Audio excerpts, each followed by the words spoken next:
أحلى وغاياتي بها عليا، حياتي بالقيم أحلى وغاياتي بها عليا، وكل سعادتي أني بمسؤولية أحيا، حياتي بالقيم أحلى.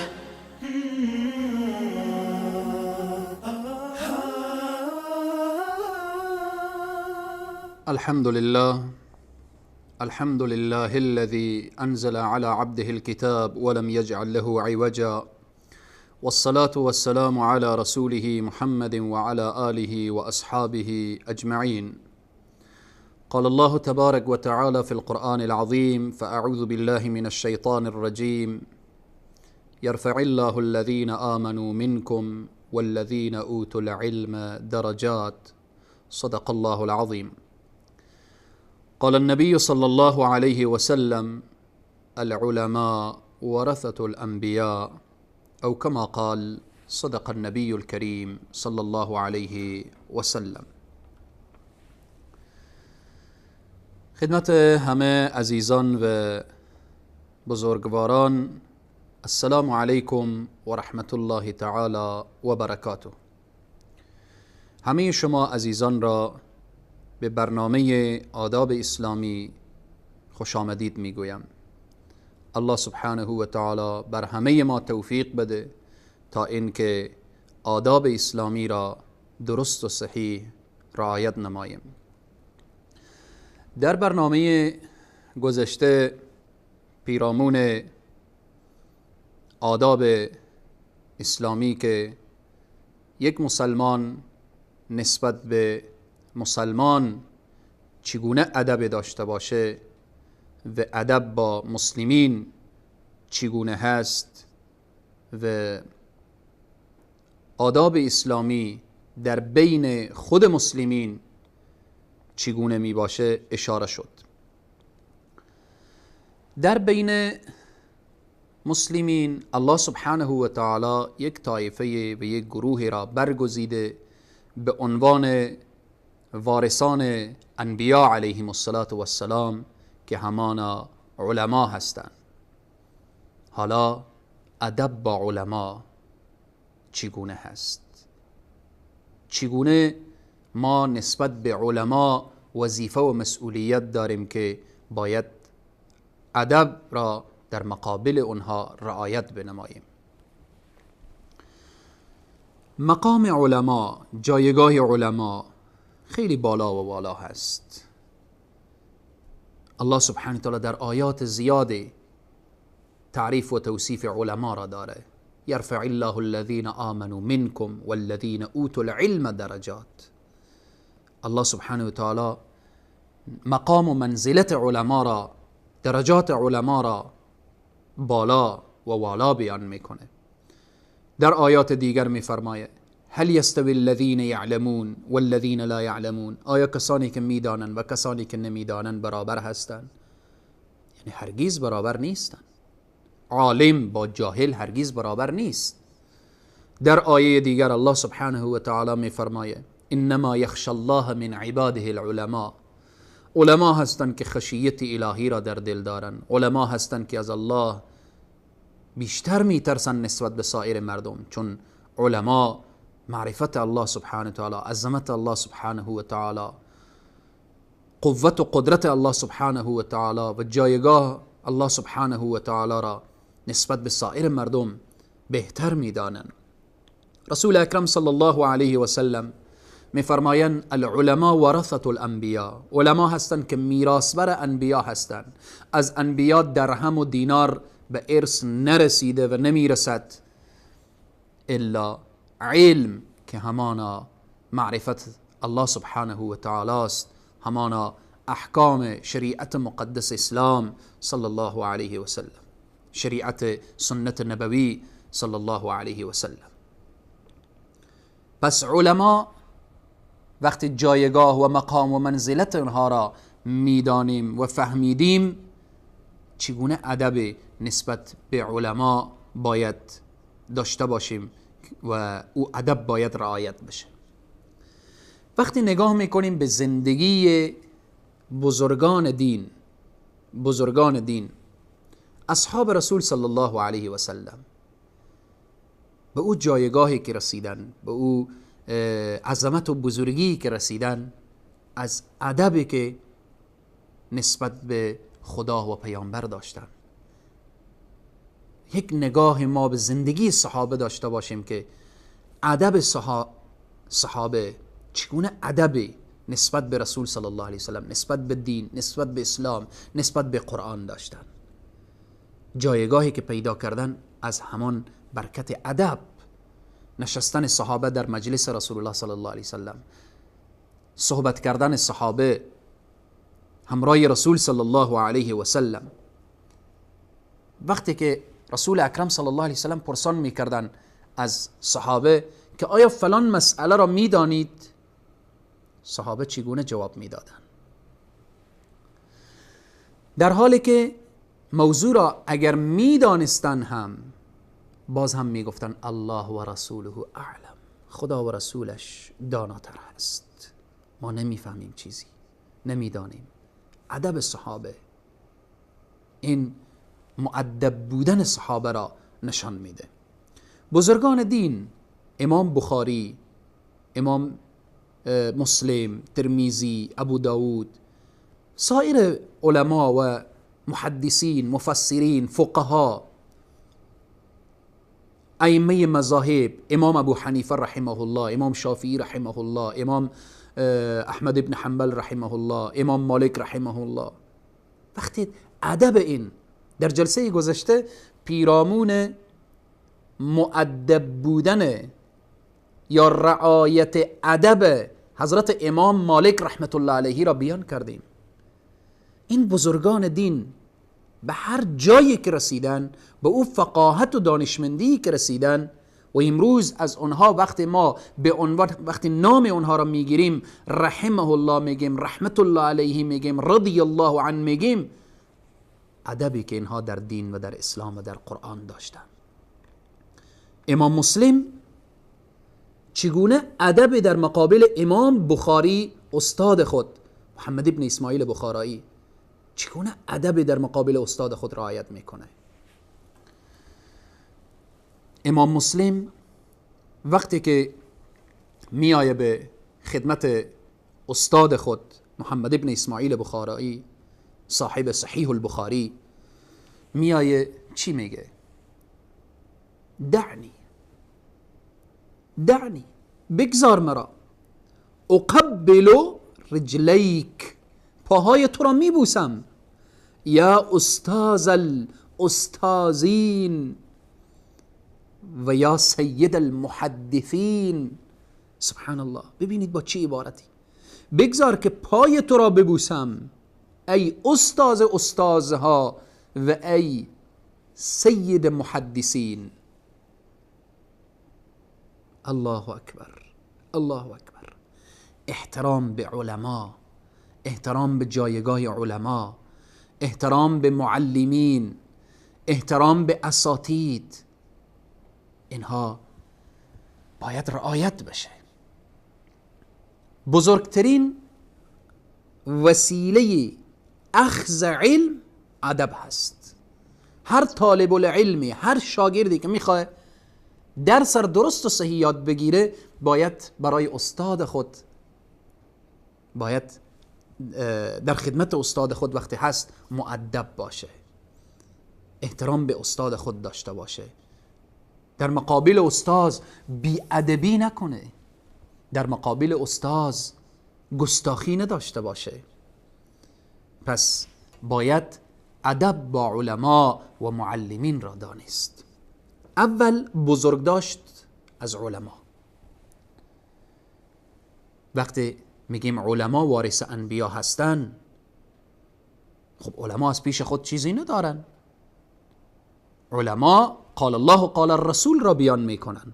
علمای ربانی، وقتی ما میگیم علمای ربانی، علمایی که منهجشان منهج سلف صالحین هست، منهجشان منهج بزرگان دین، کسانی که منهجشان سرچشمه از کتاب الله و سنت رسول صلی الله علیه و سلم میگیره.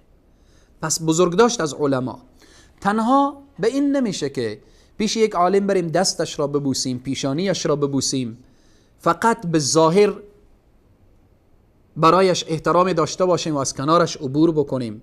این کفایت نمیکنه.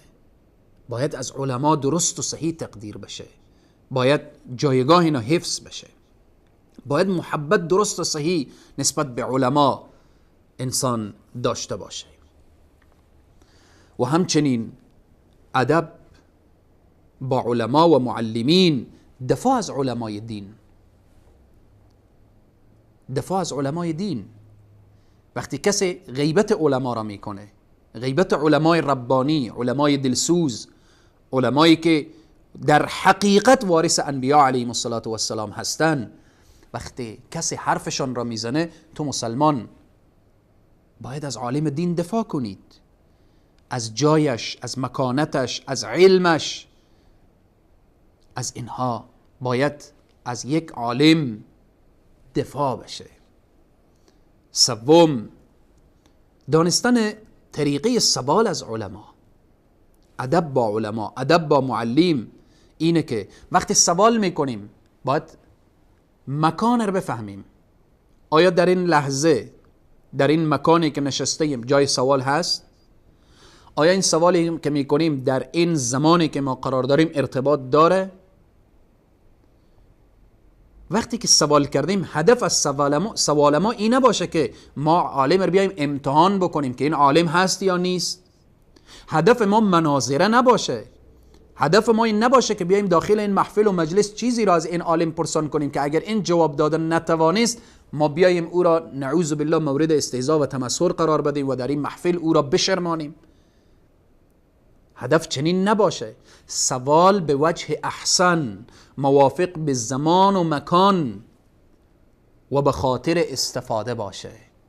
این طریقی سوال کردن، این ادب با علما و معلمین. تو شاگردی که سر صنفی وقتی از استاد پرسان میکنی باید این ضوابط را باید رعایت بکنید. همچنین از جمله ادب با علما این که وقتی علما حرف میزنن در وسط حرف علما قرار نگیرید. علما وقتی حرف میزنن فقط گوش بکن. بعد که حرف اینا تمام شد، حالا تو سوالی داشتی سوال خود را مطرح بکن. در وسط حرف استاد، در وسط حرف علما نباید پرید، چون این نشان دهنده بی‌ادبی است. ادب با علما اینه که حرف علما را کامل باید انسان گوش بکنه، بعد سوال داشت در اخیر پرسان بکنه.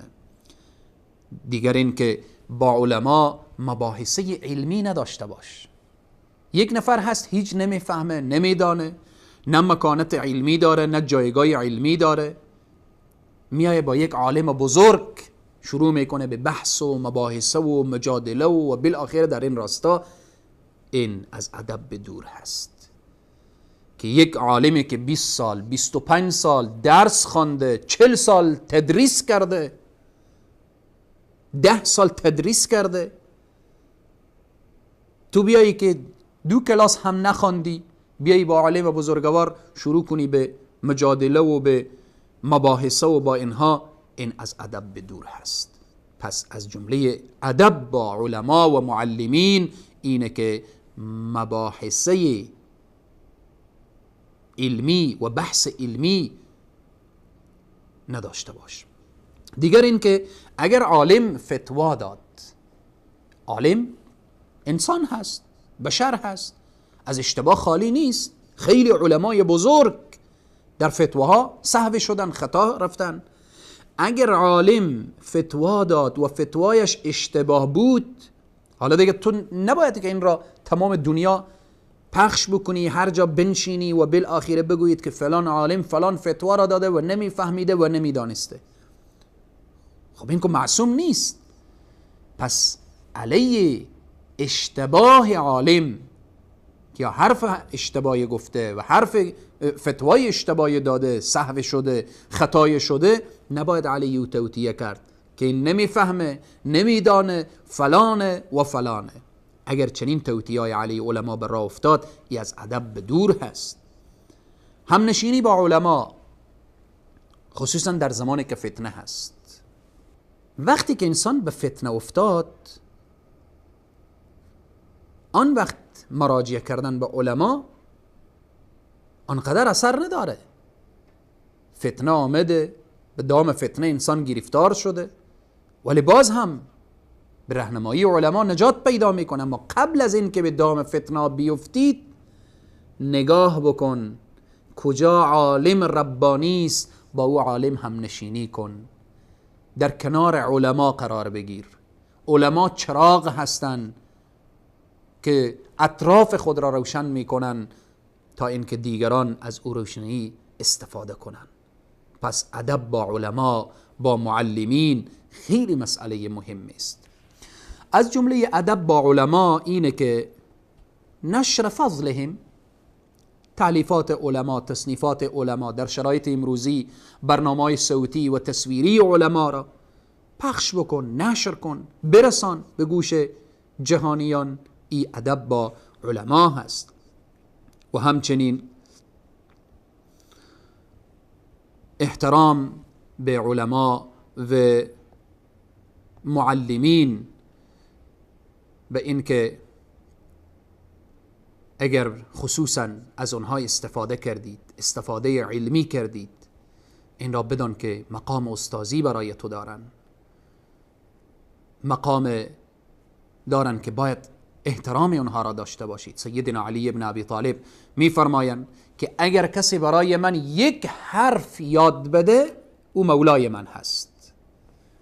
یک حرف. پس من و تو چقدر از علما استفاده میکنیم؟ خواهر مسلمان، برادر مسلمان. پس باید قدر علما را دانست، برای علما و برای معلمین دعا کرد.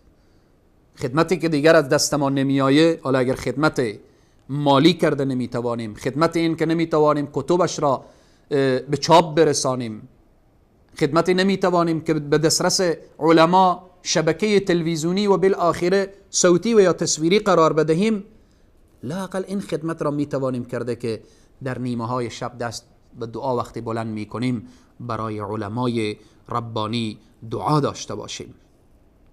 الله سبحانه و تعالی بر ما توفیق بده که وقتی در محضر علما قرار میگیریم با ادب بنشینیم، با ادب حرف بزنیم، از حضورنا وقتی مرخص میشیم با ادب از محفلنا و مجلسنا بیرون بشیم. حدیث جبرائیل بارها و بارها خواندیم، شنیدیم که جبرائیل علیه السلام میای محضر نبی کریم صلی الله علیه وسلم، چقدر با ادب مینشینه، با ادب سوال میکنه و با ادب برمیخیزه میره. این حدیث دروسی که برای ما داره، از جمله دروسش یکی اینه که احترام شاگرد به استاز، احترام به علما، احترام به معلمین هست. الله سبحانه و تعالی همه علمای ربانی ما را حفظ بفرمایه، بر ما توفیق بده که آدابی که ارتباط به علما هست آنها را رعایت بنماییم. تا برنامه بعد همه شما عزیزان و بزرگواران را به خداوند کریم و رحیم می سپارم. و السلام علیکم و رحمت الله تعالی و برکاته.